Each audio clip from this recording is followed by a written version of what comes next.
Nous, on peut plus se permettre en fait aujourd'hui de subir. C'est pas possible. On se retrouve à être mal payé, d'être dénigré, sous prétexte que quoi? Parce Femme qu'on est plus noire, oui. Mais En plus. Mais non. Bah non. Aujourd'hui, la difficulté pour moi la plus grosse, ce n'est pas le relationnel, c'est le coût pour importer les coûts.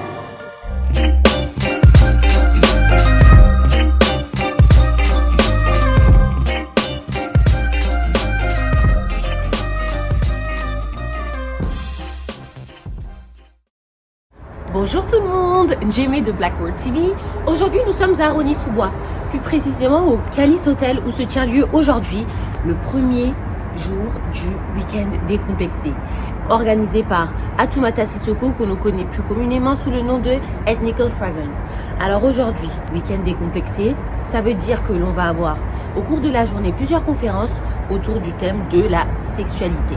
C'est un week-end spécialement pour femmes. Certaines auront même la chance de dormir au sein de cet hôtel, de partager un repas ensemble tout le long du week-end afin d'en savoir plus sur la sexualité de la femme. Nous allons aller voir ce qui s'y passe. Sachez qu'aujourd'hui, ce ne sont pas que des conférences. Nous allons avoir plusieurs exposantes, dont Nafissatou de Majaji Maison et plein d'autres. Suivez-moi.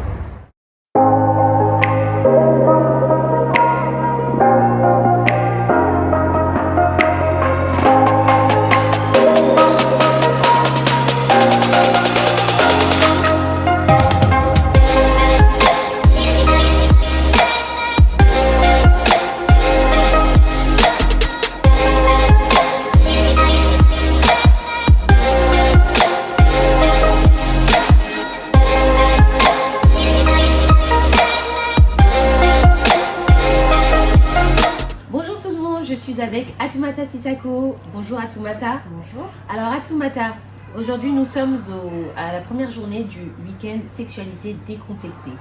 Qu'est-ce que c'est exactement et pourquoi avoir eu l'envie d'organiser cet événement? Alors, le week-end dédié à la sexualité décomplexée, c'est un week-end dédié aux femmes qui veulent reprendre leur épanouissement intime en main. L'idée, c'est de réunir des thérapeutes, des sexothérapeutes et des coachs pour affirmer notre féminité. C'est une chose qui est très importante parce que pour être comblé et épanoui, il faut l'être dans tous les plans et l'intimité compte. J'ai eu envie de le faire parce que ça va d'un constat où je suis consultante en relations humaines et je reçois dans mes consultings des femmes qui ont des problèmes de couple ou des problèmes personnels.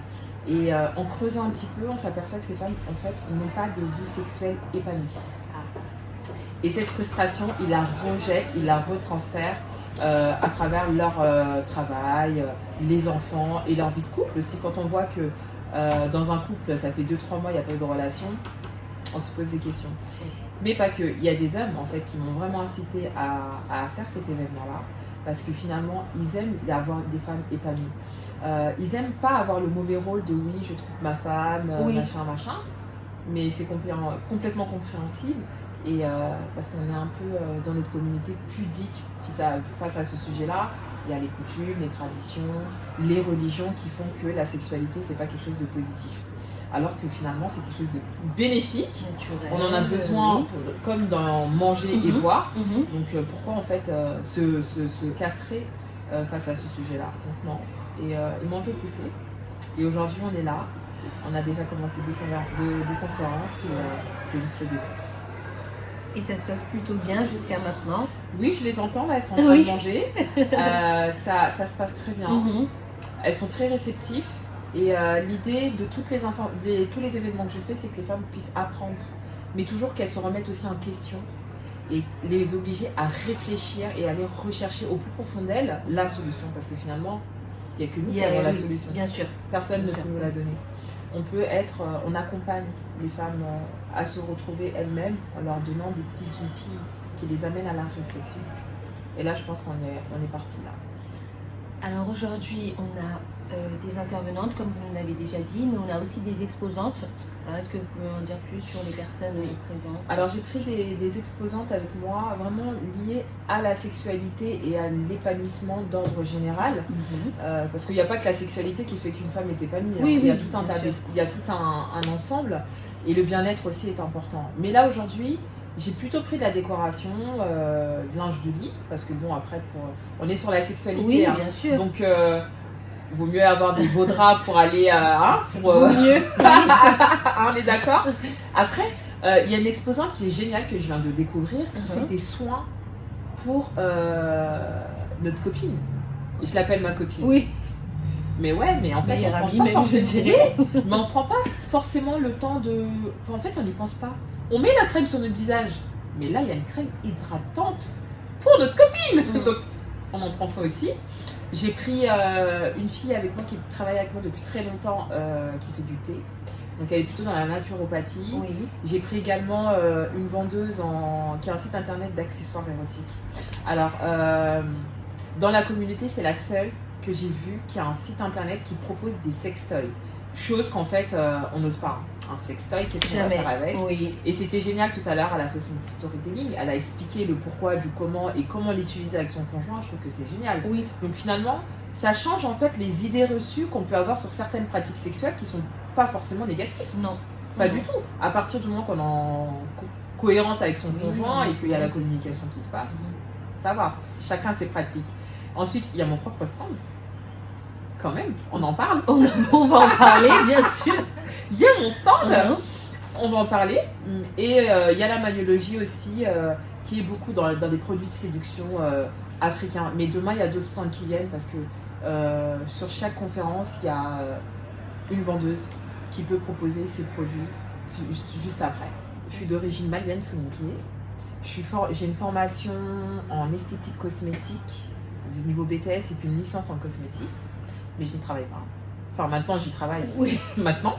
Mais je n'ai pas travaillé très longtemps. Pas très très longtemps parce que finalement, la cosmétique, c'est un métier où les noirs ne sont pas forcément acceptés. C'est très rare où on a une noire, en fait, une africaine d'origine, même maghrébine. Oui. En Orient, oui, mais ici, non. Du coup, non, moi, c'était plutôt de la discrimination positive. Mais je savais pas, j'étais dans un moule où... Oui. On m'a dit non, Oui, quoi. voilà. J'avais pas conscience du racisme positif ou même du racisme négatif, j'en avais pas conscience. Du coup, j'ai bifurqué ailleurs, donc je me suis retrouvée dans un service client pendant 7 ans. Je suis manager, tout ça. Mais j'ai toujours aimé le commerce. J'aime la fibre commerciale, j'aime être en contact de la clientèle. Je voulais faire du commerce international étant jeune. Mon père, il a dit jamais, never. Ah bon? Ah non, tu vas te marier, ma chérie. Je suis malienne soninké, donc à arriver à un certain âge, on se regarde. Oui. Bon, tu pars quand? Oui, voilà. On est d'accord? C'est le... Et j'ai pas fait, donc j'ai bifurqué en esthétique. C'est pas plus mal. Mais j'ai cette fibre commerciale. Et c'est pour ça qu'aujourd'hui, je vends. Mais je vends pas pour vendre. Oui. Quand une fille m'appelle pour me dire « Ah oui, je suis intéressée par tel ou tel produit », j'ai dit « Ok, mais qu'est-ce qui t'intéresse dedans? Pourquoi celui-là et pas un autre ?» Je veux pas vendre et puis la personne elle pose et puis elle oublie le truc, quoi. Oui. C'est pas l'objectif. Oui. Je veux pas, c'est pas vendre pour me faire du chiffre. Le chiffre il viendra, mais c'est tout naturel en fait. Je vends parce que la personne elle a besoin de quelque chose et je lui ai proposé ce dont elle a besoin exactement. Donc cette personne elle sera conquise parce que je lui ai vendu et elle va revenir d'une association qui vient en aide aux femmes victimes de violences sous 3 aspects. Donc on a les violences faites aux femmes, toutes les violences confondues, on a l'épanouissement de la femme parce qu'il y a une sorte de violence personnelle, on n'a pas confiance en soi, on a manque d'estime de soi, donc on travaille dessus. Et les adolescentes femmes de demain. L'idée c'est que les adolescentes, on les accompagne à devenir des futures femmes de demain, des meilleures versions d'elles-mêmes, mais sans nos peurs, sans nos craintes, sans nos ancrages. En fait, des nous, parce qu'aujourd'hui, on peut se positionner comme influent, dans le sens où on change, on accompagne, ou on change, ou on donne son point de vue à d'autres personnes, et qu'il y a une personne qui est apaisée, qui change d'opinion ou autre, on influence. Et même on a des enfants, donc on influence nos enfants, on est des influenceurs. Donc je veux qu'en fait, finalement, nos enfants soient comme nous, en mieux, sans nos bagages. Parce qu'on a peut-être connu des violences, on a peut-être connu des coups bas, des problèmes familiaux, du chômage ou quoi que ce soit. Bah non, les adolescentes, en fait, on les forme pour. Elles prennent la parole à 12 ans, elles savent écrire des textes correctement, elles savent écrire des projets. Ah oui, mais oui. Elles savent écrire des projets, elles savent se vendre, elles savent récupérer de l'argent pour des projets humanitaires. Mais à 12 ans, on sait faire ça, mais qu'est-ce que ça va donner à 20 ans? Elles savent ce qu'elles veulent, elles sont déterminées. Elles sont autonomes, indépendantes, on n'a pas besoin de leur dire « Ah, t'as fait ci, t'as fait ça », non, elles le font toutes seules. Elles prennent des initiatives et elles y vont. Et ça se ressent dans leurs notes aussi scolaires. Donc finalement, c'est que du positif. L'association. Alors, dans ton discours, j'ai l'impression que tu as à cœur ce qu'on appelle en ce moment le Women Empowering. Alors, pourquoi est-ce que c'est quelque chose à laquelle tu tiens? Est-ce que tu as senti qu'il y avait un manque à ce niveau-là? Ou est-ce que c'est par rapport à ton parcours personnel? Dans tout mon parcours, parce que j'ai une multitude de casquettes, professionnelles ou privées, je constate que finalement, parce que j'ai pas dit aussi, mais je suis aussi étudiante. Ah d'accord, tu prépares un... Je viens de finir mon master 2 en sociaux. D'accord. Et je fais une thèse, donc un doctorat, je suis doctorante aussi. Mais le problème de la femme, c'est la femme. La solution de la femme, c'est la femme. Nous sommes celles qui mettent au monde, nous sommes celles qui éduquons. Même si nous co-éduquons, ça ne change rien que 90% du travail est fait par la femme. Et ça, il faut l'accueillir. Quand on dit à une femme, quand on dit à un homme, oui, mais c'est la faute de son éducation. Mais qui l'a éduqué? Une femme. Quand une femme victime de violence ne quitte pas son foyer parce qu'elle a des enfants, parce que X ou Y, non. Si demain tes enfants deviennent des dommages collatéraux, et ils le seront, tu en es la cause. Parce que tu n'as pas pu partir. Et si tu restes encore dans ce foyer, c'est parce que ta mère t'a dit de rester. Encore une femme. Encore une femme. On est d'accord? Donc pour moi, pour qu'on puisse briser ce schéma, il faut que nous femmes, nous soyons autonomes, indépendantes. On ne veut pas enlever la responsabilité de l'homme, mais prenons aussi nos responsabilités. Oui. À un moment donné, il faut arrêter d'être assis et sur le balcon à regarder ce qui se passe. Il faut être maître de sa vie. Et en étant maître de sa vie, en se levant tous les matins pour aller rechercher ce qu'on a à rechercher, qu'elle soit financière, affective ou autre chose, mais qu'on l'a fait de nous-mêmes. Moi, je pense que la satisfaction, on doit d'abord l'avoir de nous-mêmes avant que ce soit quelqu'un qui nous la donne. Parce qu'on porte le voile, on se victimise. Parce qu'on porte des mini-jupes, on se victimise. Mais en fait, il faut arrêter de se victimiser. Il n'y a pas de la mauvaise personne partout. Il n'y a pas de haine partout. Il n'y a pas que des regards malveillants. Il y a des personnes, effectivement, ils le sont, mais pas tous. Et quand on enlève cet état d'esprit de victimisation, ben en fait, on ne se fait même pas victimiser. Ou même si on se fait victimiser, on ne le ressent pas. On ne sait pas. Le racisme, je l'ai vécu, mais je ne savais pas que c'était du racisme. Parce que j'étais pas dans l'état d'esprit. Je savais même pas que ça existait. Oui. C'est là, ces derniers temps, je prends conscience du racisme. Et je fais un feedback dans mon enfant. Ah oui, ça en fait, ah ouais, quand même. Ah ouais. Mais je ne savais pas que ça existait. C'est maintenant parce que je prends conscience que... oui. Mais dans mon schéma mental, ça n'existe pas. Mais aujourd'hui, je ne suis pas confrontée au racisme. Quand je m'assois quelque part où il n'y a que des blancs, bah j'oublie que je suis noire en fait. Après, quand il commence à sortir des propos un peu bizarres, je me redresse en fait. Il y a une noire ici. Il y a une femme ici. Mais sinon, non, en fait, à nous de nous affirmer. Et c'est là le travail qu'on doit faire en fait. C'est le message que vous souhaitez faire passer aux On doit générations. s'affirmer. Ouais. On doit s'affirmer, on doit s'assumer, s'accepter, être autonome et indépendante. Et aller chercher le savoir. La science, c'est magique. Parce qu'on ne peut pas aborder tous les sujets si on n'a pas la connaissance. Et la connaissance est bien quand elle est utilisée.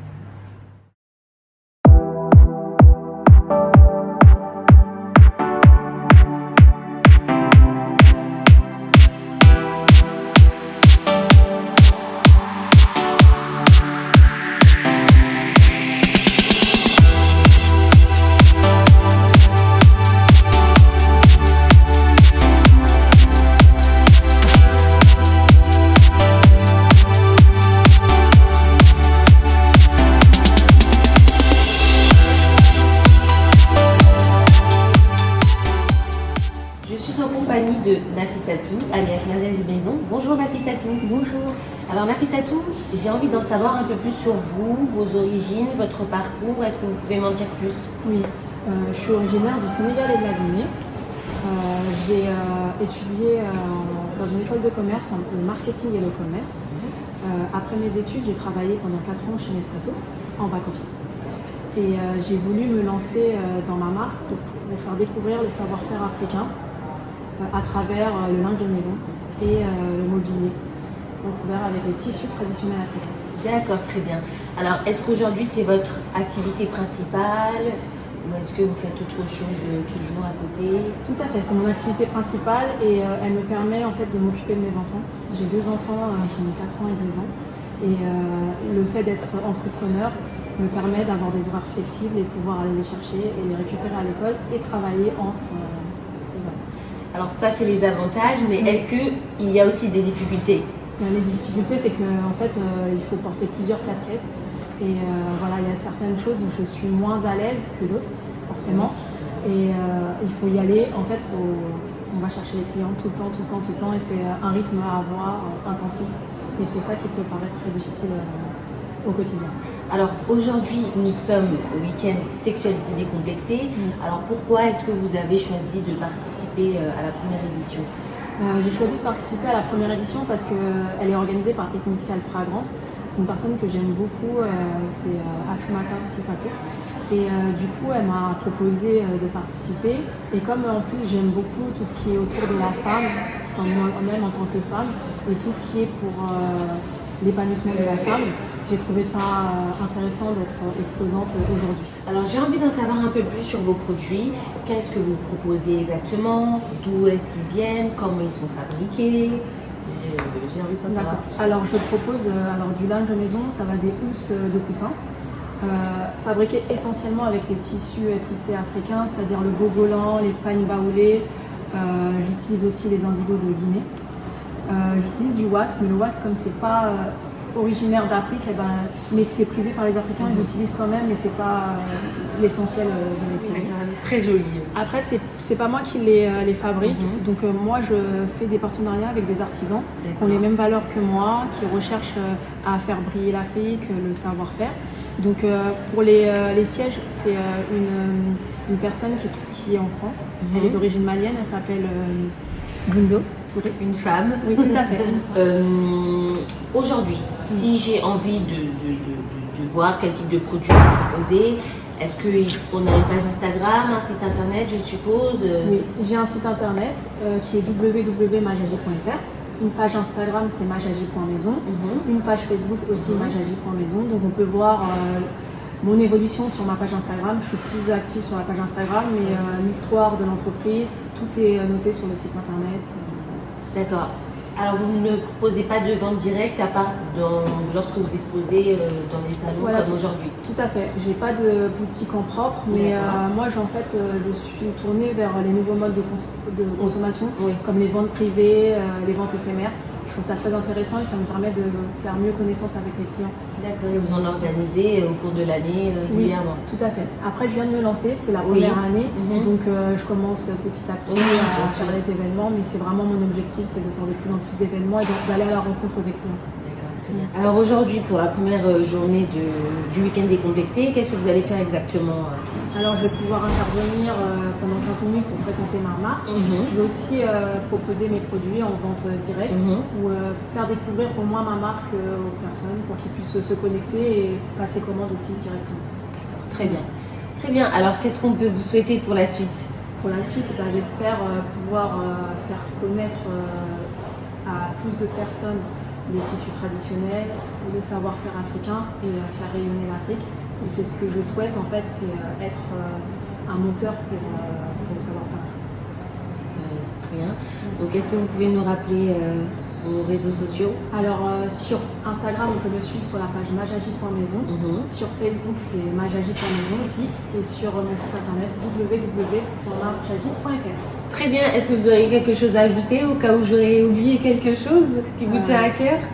Ce qui me tient à cœur, en fait, c'est de vraiment, comme j'ai dit, valoriser l'Afrique et que les artisans puissent être un levier de communication pour les artisans. Pour eux, c'est pas facile de se mettre en avant et c'est pour ça que j'ai eu l'idée de regrouper plusieurs artisans. Et du coup, si on a certains qui voient votre émission, qui puissent me contacter directement sur mes réseaux et moi je suis ouverte au partenariat. C'est noté. Merci beaucoup Nafissatou et bon courage. Je vous en prie, merci beaucoup.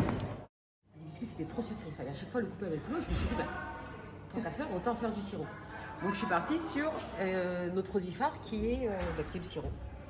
D'accord, c'est un sirop. Ça, c'est du sirop. D'accord. Donc un sirop à diluer avec de l'eau, dans des cocktails, super. dans les salades de fruits, enfin dans les yaourts, on peut le mettre un peu partout. Et le sirop, on a 4 parfums. Donc il y a hibiscus normal, hibiscus citron, hibiscus fleur d'oranger et hibiscus menthe. Donc là, j'ai pris une petite bouteille d'hibiscus citron. On va goûter ça. Alors, c'est un sirop pour 12 €. On a un sirop de 1 litre 75 centilitres. à 75 centilitres. Mais diluable Voilà. de 4 à 5 litres. Voilà. Je dis 4 à 5 litres parce que parfois on aime bien Oui, sucré. parfois on aime bien Mais, sucré et parfois moins. voilà. Donc voilà, sachez qu'il y a plusieurs déclinaisons, comme on l'a dit tout à l'heure, menthe, fleur d'oranger et l'hibiscus Citron, hibiscus nature. Voilà. Alors là, je suis avec Manuti et Puno de la maison d'hibiscus. Bonjour. Bonjour. Alors, j'ai envie d'en savoir un peu plus sur votre parcours pour commencer. Alors, vos origines, comment est-ce que vous en êtes arrivé à la maison de l'hibiscus aujourd'hui? Donc, je vais commencer par me présenter. Donc je m'appelle Manuti Baradi, mère de 2 enfants, quand même. C'est important. Je suis infirmière de profession. Et depuis 1 an, je me suis lancée dans l'entrepreneuriat. Donc voilà pour la petite présentation. Pourquoi, comment vous en êtes arrivé à monter l'entreprise La maison d'hibiscus, donc voilà, donc moi je suis la fondatrice de la maison d'hibiscus et au sein de cette société, c'est comme une société, on est 4. Donc là j'ai Poulot qui est avec moi, comme elle vous l'a dit, et puis on est 2 autres, c'est une petite entreprise familiale. On a débuté il y a 1 an. C'était un petit challenge quand même parce que on s'est, comment dire, notre premier événement en fait c'était sur Paris Hôtel de Ville. D'accord, à Paris. À Paris. D'accord. C'était le 25 avril et c'était pour Value Art, donc un événement organisé par Esprit d'Hélène. Et le challenge c'était de présenter pour la première fois nos sirops parce qu'on les avait testés mais auprès de nos proches et amis. On nous disait oui c'est bon, mais le tout c'était de se lancer et de voir si vraiment ça plaisait. Et le Paris Hôtel de Ville, je pense que ça a été un endroit plutôt bien choisi, si je peux dire ça comme ça, parce qu'il y avait tout type de population, autant qu'il y avait des Caucasiens, il y avait des Africains, des enfants, des adultes, et en fait on a vu que le produit plaisait, et de là on s'est dit allez on se lance, et donc voilà. Alors, et vous, Puno? Moi, je vais me présenter. Donc, je m'appelle Pulo, je suis ingénieure chimiste et je suis mère d'une petite fille. Comme Manuti, c'est vrai qu'au début, c'était un petit peu pour aider, etc. Et ensuite, au fil du temps, ça m'a plu. Et c'est vraiment un domaine aussi qui me plaît et j'ai toujours voulu me lancer dedans. Donc, après, au fil du temps, je suis rentrée, et là, voilà, ça se passe. Et on avance. Voilà. Alors, la maison de l'hibiscus, qu'est-ce que c'est exactement? Qu'est-ce que vous proposez comme produit? Qu'est-ce qui vous a poussé à choisir l'hibiscus comme produit phare? Alors la maison d'hibiscus, pour la petite histoire, c'est quelque chose qui me taraude quand même depuis un bon moment, depuis plusieurs années. Et après j'ai eu une promotion professionnelle, du coup j'ai mis ça de côté. Et en retour à la vie normale, donc je me suis remise aussi sur mes projets. Et pourquoi l'hibiscus? L'hibiscus parce que c'est une plante en fait, qu'on transforme sous forme de boisson et qu'on a quand on va dans les mariages, au moment du ramadan. C'est quelque chose qu'on consomme régulièrement. Et à chaque fois, je trouvais ça trop sucré en fait. Trop sucré, trop d'arômes aussi, trop sucré. Donc je me suis dit, mais comment je ne vais pas dire améliorer, mais comment apporter une petite touche différente, exactement, que ce qu'on a l'habitude d'avoir. Donc on est parti sur la transformation de la fleur même en sirop d'abord. Sirop qu'on a, donc il y a une gamme alimentaire, parce que je vous explique. Oui, bien sûr. Donc il y a le sirop qui est notre produit phare, et le sirop se décline en 4 parfums. On a remarqué quand même qu'on aimait bien les arômes, et on s'est dit on va garder les arômes, mais au lieu de les mettre tous ensemble dans le même on va les dispatcher. Et donc il y a le sirop d'hibiscus normal, il est vraiment normal sans aucun autre arôme mélangé. Hibiscus arôme citron, hibiscus arôme menthe et hibiscus arôme fleur d'oranger. Et de là, on s'est dit, parce qu'on est quand même écolo, et puis on est... Ouais, parce qu'il y a des gens qui préfèrent peut-être être le plus acidulé, d'autres un peu plus doux. Pour moi, là, on a les deux. Là, on a les deux. Et puis, donc on a travaillé avec des femmes au départ sur les marchés. Et puis on a réussi à réunir quelques femmes qui se sont montées en société. Et qui travaillent elles maintenant avec une association, une ONG là-bas, qui elle produit de l'hibiscus bio. Donc elle le récupère auprès de cette ONG. Elles en font la cueillette, elles sélectionnent vraiment de belles sans pesticides. Bio. C'est vrai qu'au début c'était naturel, mais maintenant on est passé sur du bio. Voilà. Donc voilà, et elles en font celles qui ont on va dire le rôle un peu, je ne vais pas dire le plus important, mais assez primordial, parce que c'est celles qui sélectionnent nos fleurs. Et ensuite, on les fait parvenir en France, donc c'est vraiment un circuit. Justement, le circuit, est-ce que vous est facilité ou est-ce que c'est parce que je sais que beaucoup de personnes m'ont dit que par rapport au coût, c'était un peu compliqué. Nous, on a eu de la chance. Parce qu'à chaque fois, il y a des gens qui viennent. Ah, super! Ah oui, profitez! C'est ça. On n'a pas encore eu. Ça pèse pas. Non, ça pèse pas. Ça prend de la place. Voilà, mais ça pèse pas. Ah d'accord, donc pour l'instant c'est comme ça. Pour l'instant c'est comme ça, pour que ça dure. Oui. Mais ouais, pour l'instant c'est comme ça. Après on verra, là c'est vrai qu'on se lance, ça fait 1 an, mais on ne fait pas non plus de la production de masse encore, c'est pas... C'est quand ça sera une production de masse que là, oui, que là, peut-être voilà. Parce que ce sera des tonnes, ça sera un autre... je pense que ça viendra par transport. On espère, bah oui. Oui, ça se fera. Elle a fait sa formation sécurité, HCCP. Voilà. Hygiène, qualité, sécurité. Il faut au moins qu'il y ait une personne qui là. Elle l'a et du coup on est à ce niveau-là, voilà, ça va. Et en fait on travaille donc avec DP qui est la responsable, la présidente de l'association dont je parlais avant. Et elle nous met à disposition une cuisine qui est réglementaire et homologuée. Et donc on fait la transformation là. Voilà. Très bien. Alors, comment je fais si j'ai envie d'acheter des bouteilles de sirop pour l'événement ou autre? Vous achetez Non, c'est une dégustation déjà pour pouvoir un petit peu découvrir le produit. Et après, nous, vous pouvez faire des commandes via mail, on a un téléphone, on a les réseaux sociaux. D'accord. Et puis on est là. Oui. Physiquement, mais sinon, oui, on a des contacts et vous pouvez passer site internet. Mais qui est en cours de réalisation. D'accord, très bien. Donc pour l'instant, c'est plus réseaux sociaux. Les réseaux sociaux, oui. La maison de l'hibiscus sur Instagram. La maison de l'hibiscus, tout simplement. Sur Insta, sur Facebook, sur Snap. C'est-à-dire ça. Oui. Puis on a une boîte mail aussi, on est très actifs, donc vous pouvez passer commande. Très bien, alors, est-ce que vous aurez quelque chose à rajouter au cas où j'aurais oublié? Acheter nos bouteilles. Je pense que quand on voit les bouteilles, le design, le marketing, je pense que c'est un produit qui donne envie, donc on vous invite à venir découvrir nos produits. Les images. En tout cas, je vous souhaite courage et beaucoup de succès dans ce que vous faites parce que ce serait mérité. Merci. C'est très gentil pour votre encouragement. Alors voilà, c'est la fin de la première journée du week-end Sexualité décomplexée. C'était génial, plein de belles découvertes et surtout, on a beaucoup appris grâce aux intervenantes. Merci à tout le monde, merci à Atoumata Sissako. À très bientôt, j'espère. Je repars avec ma petite bouteille de sirop d'hibiscus de la maison de l'hibiscus, bien sûr. À bientôt sur Black World TV.